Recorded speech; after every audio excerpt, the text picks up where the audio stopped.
Albuquerque High. I called that game, and those were fun games to call. Albuquerque High played a heck of a second half. They shut you out in the third quarter. They go into the fourth quarter with the lead. Elijah Brody, your son, passed for three, ran for two, intercepted a pass, 188 yards rushing, 217 yards passing. Talk about that last drive that got the Mustangs over the top. Yeah, Ed, we were trying to put our defense in a good position.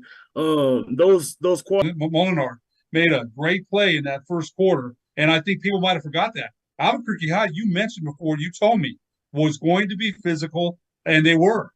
You mentioned that they always play you like that. So talk a little bit about your defense too, because you mentioned you've got some darn good rangy cornerbacks. And Tevin Archibald, we mentioned Coach Melvin Archibald, who I love to death, who wears the West Mesa emblem better than he does. But talk a little bit about your defense, Coach. Yeah, I think, man, that's one of our brighter points. Of course, like I said, we struggled a little bit second, and like you talked about, Lord Mulliner and Vincent Caravello. So we've got a good group. We've got Fabian Sandoval back there in the secondary, and our defensive line is stout. Tristan Caravello and Victor Sutherland always creates a bit of a spark up there. So our defense, man, they put us in position to compete. You know what? One of the things you said to me. Now, Coach Anthony, each other. Once we get to that point, and like I said, it's still a work in progress, man. We're only 2 years into this culture. We're only 2 years into this process.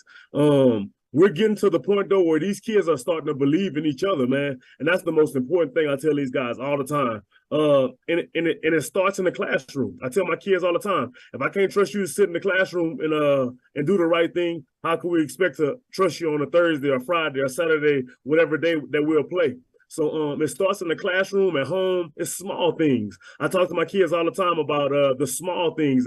If you think about it, the five in the indoor football league, and that's part of it being an all Mountain West back.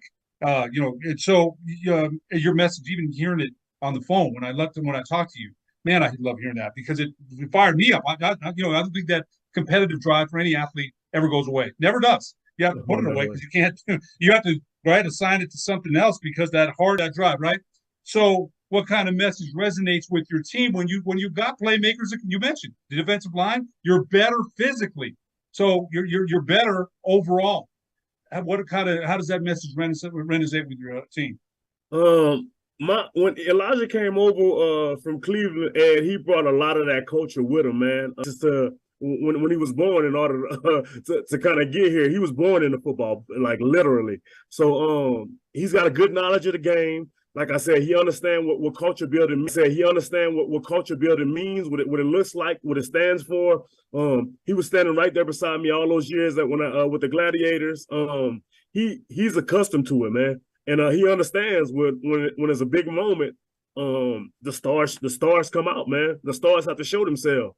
When it's a moment like that, when we know we had to have a drive like we had to have against Albuquerque High the other night, he wanted. Mention that spread offense, a lot more playmakers on the field now. Not so much vanilla pounded up the middle. There are RPOs, a whole bunch of different things.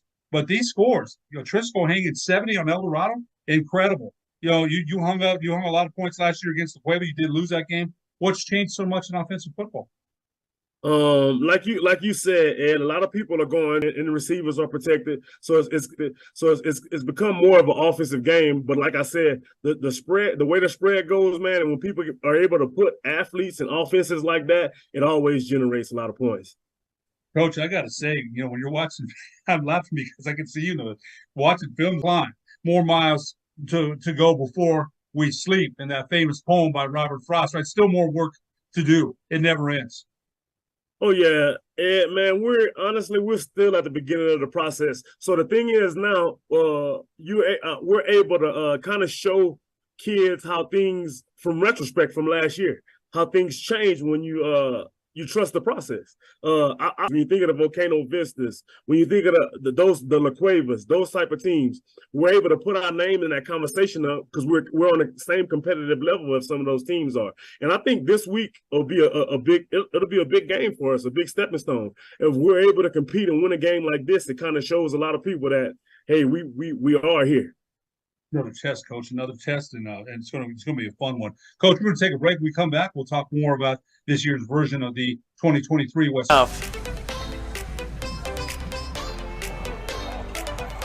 Wilson on the direct snap, turns on the turbo, and he's down at the 4. Gonzalez gets into the back row, and that's going to be it. Lourdes Gonzalez ends it for St. Pius with the ace on match point.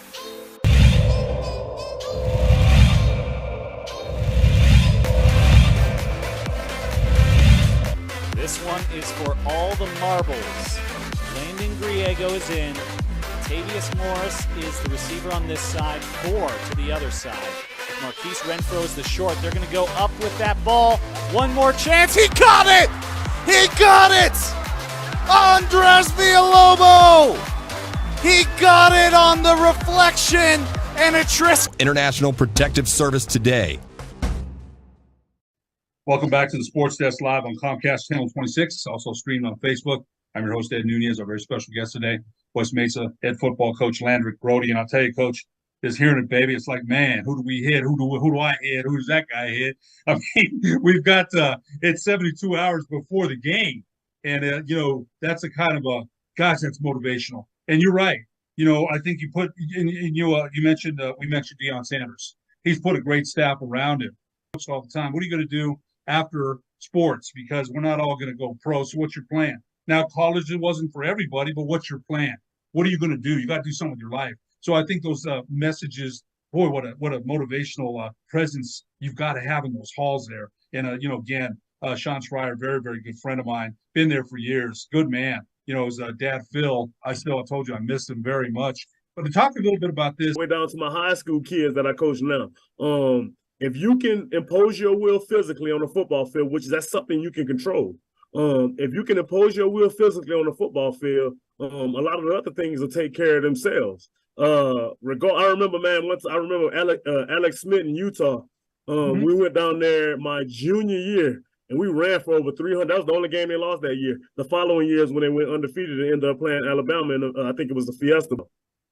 Physicality means a lot. You mentioned that. You just got a sophomore tackle back in action last week, and he hadn't played all season. 6'5", 330, I believe. Talk a little bit about what his presence is going to mean going forward. Coach, you're right. Those, look at the Jets, the New York Jets defensive line last night played very well. It's going to be, the Dallas is going to lead it. They lead it by example. They're two nasty physical guys. They play hard. They're kind of the identity of us up front. If they're playing well, they're moving people around, the ball moves with it. So, we definitely try to bring that physicality up front. And Miguel Olivas, he's a sophomore that we definitely got big plans for in these upcoming weeks.